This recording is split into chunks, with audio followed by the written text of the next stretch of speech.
Hello,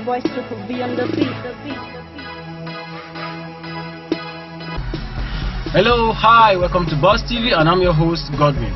Today we'll be dealing on a weekend review show where we discuss about the major trending news that happened during the week.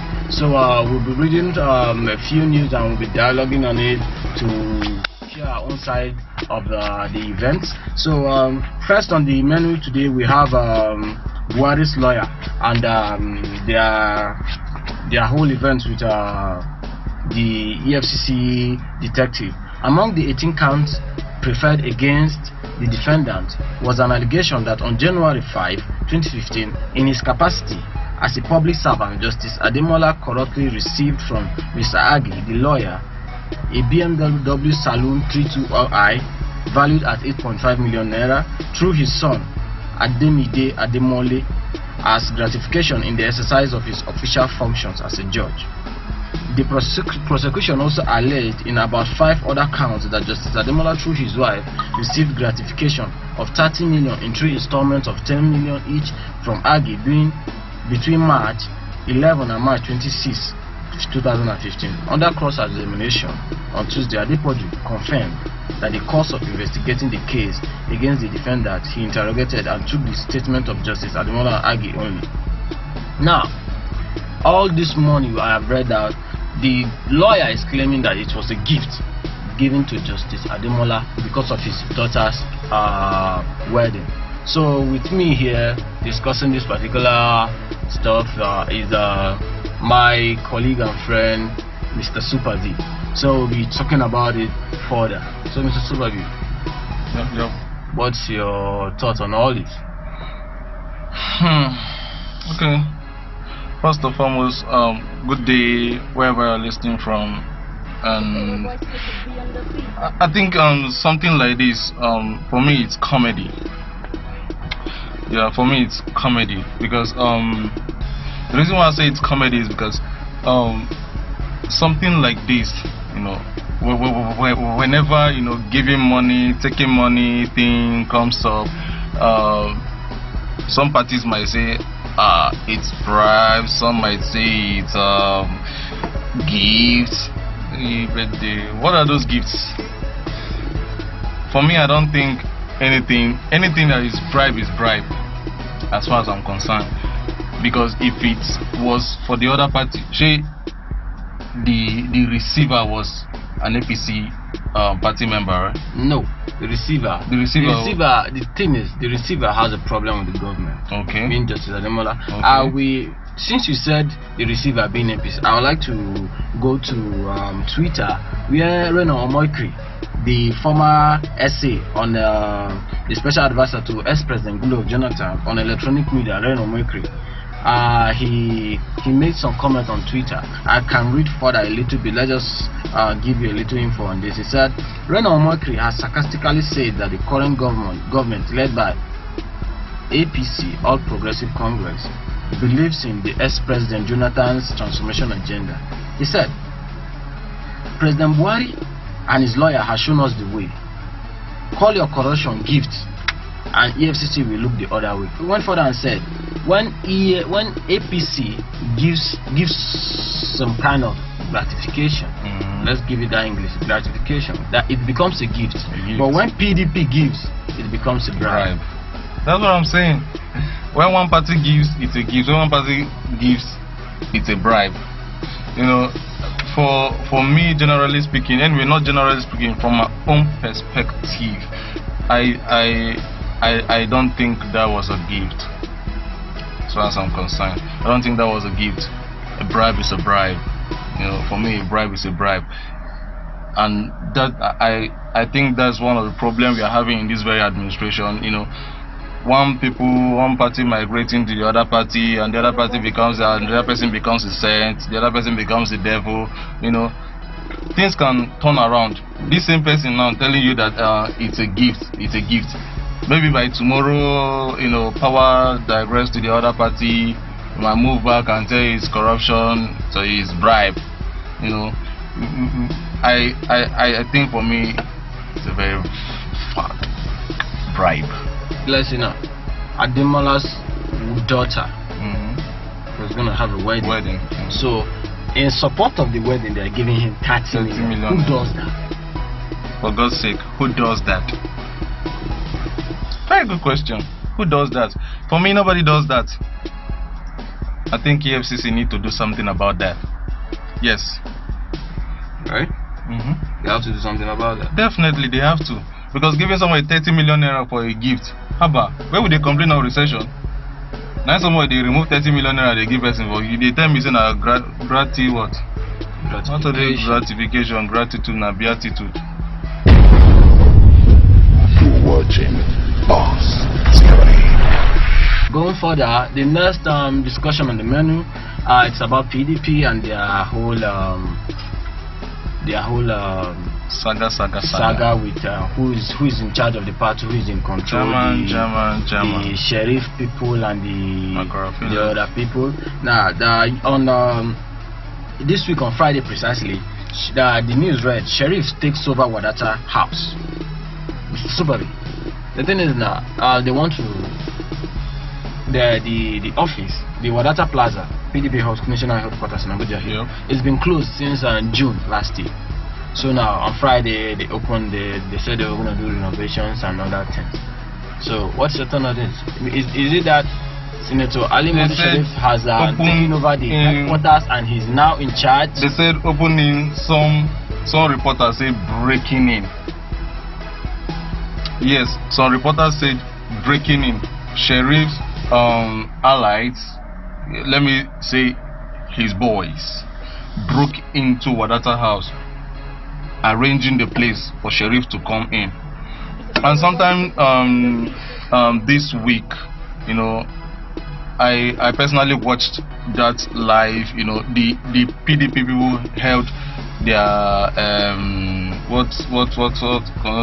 stakeholders meeting this week, and Fayoshe was there. You know, the noticeable PDP members, they were there. Even one of the founding fathers, which is Professor Jerry Ghana. Yeah. Yes, he stood with McCarthy. Yeah. You know, most of these governors stood with McCarthy. Most of the people stood with McCarthy, and the same day Jonathan saw.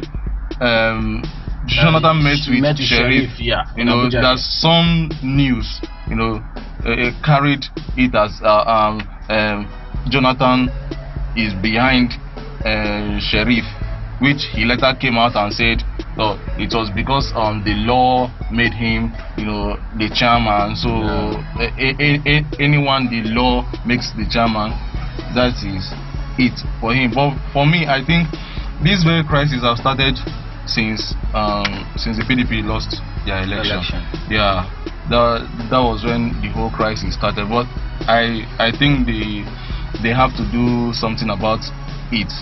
What I mean is fixing their house, because now, as Nigeria is concerned, there's no vibrant opposition. I tell you, that is what we need. Democracy cannot work without a vibrant opposition. That is just it. You know, you can't stay, because automatically, as it is now, we are practicing a one-party system in this country, which is not advisable. Not because of the big boys, big men, but for people out there. For me, their house needs to be fixed, because without that house fixing and them, you know, coming together to make sure that their power comes back, you know, it will be a very big problem. And talking about problem, the next election is at the door. It's knocking right at the door, if you understand, 2019, and they cannot even get a candidate, you know, from this kind of with this kind of environment, because if this chairman says, okay, this is our candidate, the other one says this is our candidate, what will now happen? That means APC the PDP supporters, who will they vote for? The thing is that a house divided can't win any battle at all. Definitely, they cannot. So I think PDP has to do something about that. Still on the matter, on Friday still, a news came out where it says time for JEJ, our former president, Jonathan, to take control of the PDP. That it is time for him to call the members to order.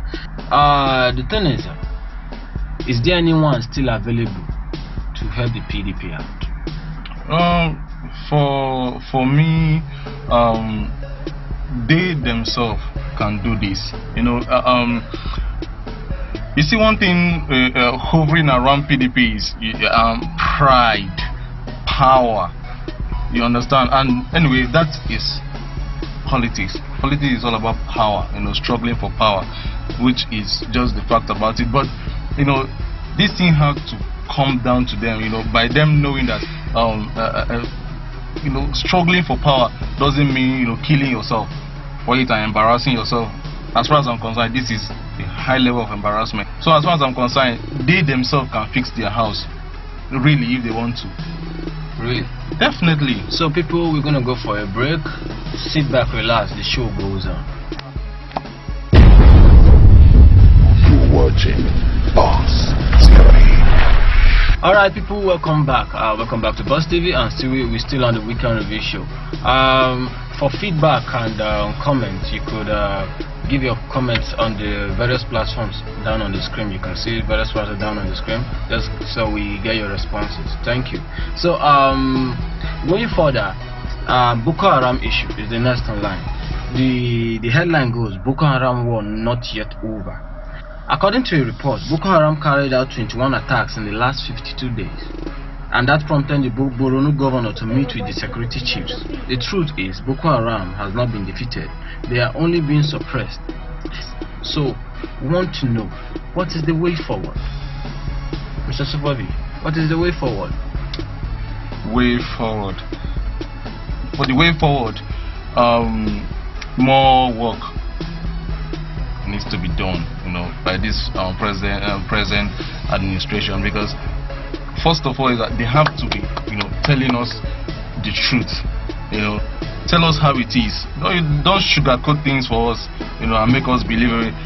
Those are far gone time that Nigerians, pick anything you say and they will just make use of it. These days they want to hear facts. They want to get, exactly what is going on. If these things are still here, tell us. We are trying to contain this thing, in as much as the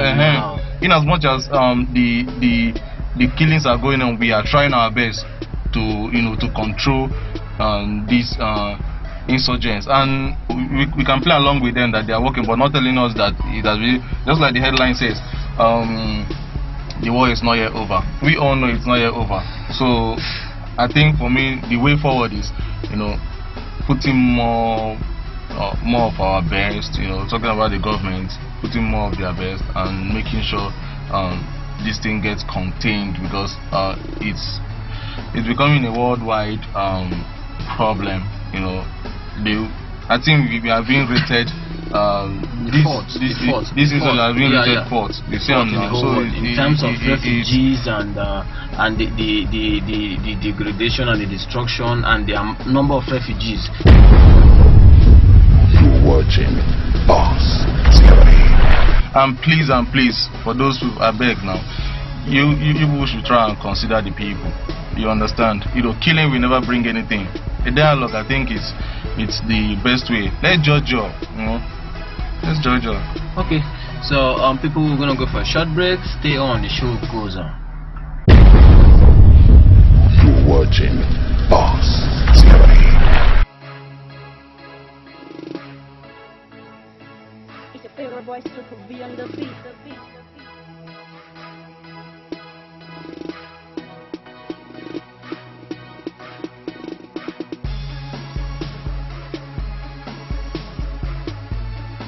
Alright, welcome back to BossTv, your number one online TV.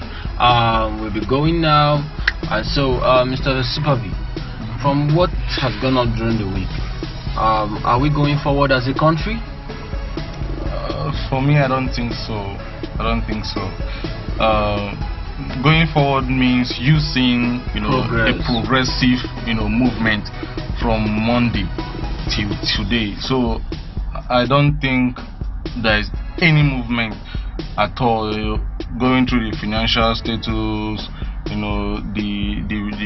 the market price level, dollar, every PDP this, PDP that, gift, corruption, bribery, no gift, no bribing. I don't think anything is moving. So for me, I think we need to be straight and hit the nail on the head. So move the country forward. I think that's all from me. Okay, thank you for staying on, and we'd like you to follow us on the following online platforms. You can follow us on Twitter at BossTvNG, on Instagram at BossTvNG also, and our blogspot www.bosstvng.blogspot.com. We'll be happy to get your response, to see your follow-ups. Thank you. We're gonna be meeting up next week same time. Thank you. Bye bye. Bye.